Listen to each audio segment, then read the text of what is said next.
ఇదిగోండి ఈరోజు దోసకాయ మెత్తళ్ళు ఎలా వండాలో చూపిస్తాను. దానికి కావాల్సిన పదార్థాలు ఇవన్నీ మెత్తళ్ళు. దోసకాయ అండి, ఇది ఆల్రెడీ ఇదిగో చెక్కు తీసి శుభ్రం చేసేసాను. ఇదిగోండి ఉల్లిపాయలు కూడా శుభ్రం చేసేసాను. పచ్చిమిర్చి చూసారుగా. ఈ విధంగా ఎలా వండాలో మీకు చెప్తాను నేను.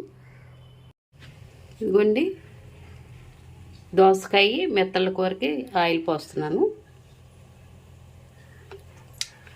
చూరుగా ఆయిల్ పోసాను. శుభ్రంగా ఇలా కడిగానండి, క్లీన్గా చూసారుగా. ఈ రకంగా కడిగాను. ఇప్పుడు ఇవి కూడా వేసేస్తున్నా.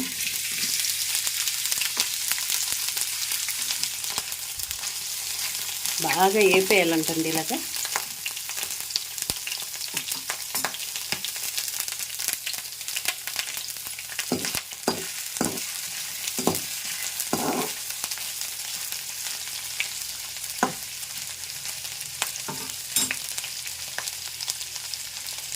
ఇవ్వండి ఎల్లుల్లిపాయలు వేస్తున్నాను, కమ్మన వాసన వస్తుందంట.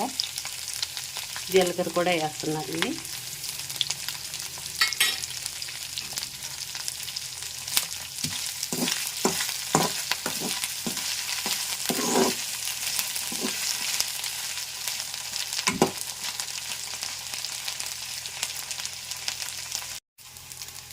చూసారు కదండి, ఆ రకంగా చక్కగా వేపారు. పచ్చిగా ఉంటే వాసన వస్తాయట, దాని మూలంగా చక్కగా వేపేశారు, దోరగా వేపేశారు. ఇప్పుడు ఉల్లిపాయ ముక్కలు వేసేస్తున్నారు.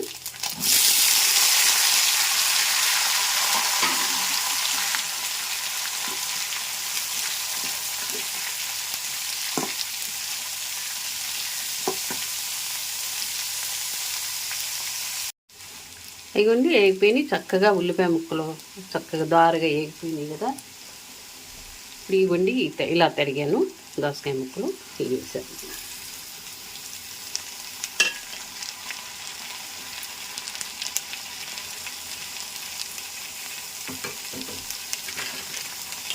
పసుపు,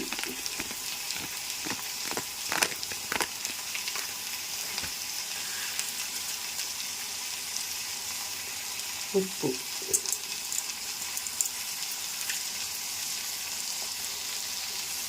కారం,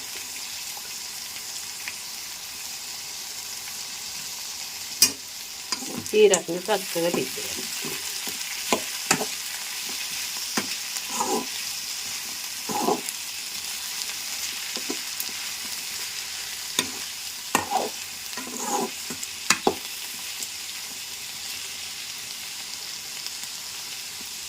సరిగా దోసకాయలు మెత్తలు కూర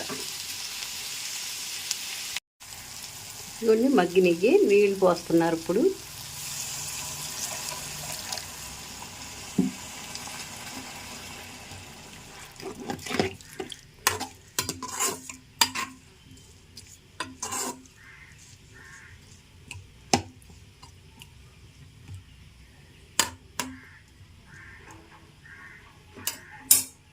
నీళ్ళు పోసారండి ఆ విధంగా చక్కగా. తర్వాత చూద్దాం మళ్ళీ. అదిగోనండి దోసకాయ మెత్తళ్ళు ఆ రకంగా చేశారు, చూసారుగా. ఆ విధంగా మీరు కూడా వండుకోండి. చూసారు కదా, దోసకాయ మెత్తళ్ళు చాలా బాగుంటుందంటండి. చూసారు కదండి, ఆ రకంగా మీరు కూడా చేసుకోండి. అన్నీ వివరించి నేను చెప్పాను కదా, దాని ప్రకారంగా చక్కగా చేసుకోండి. ఓకే, లైక్ చేయండి, షేర్ చేయండి, సబ్స్క్రైబ్ చేయండి.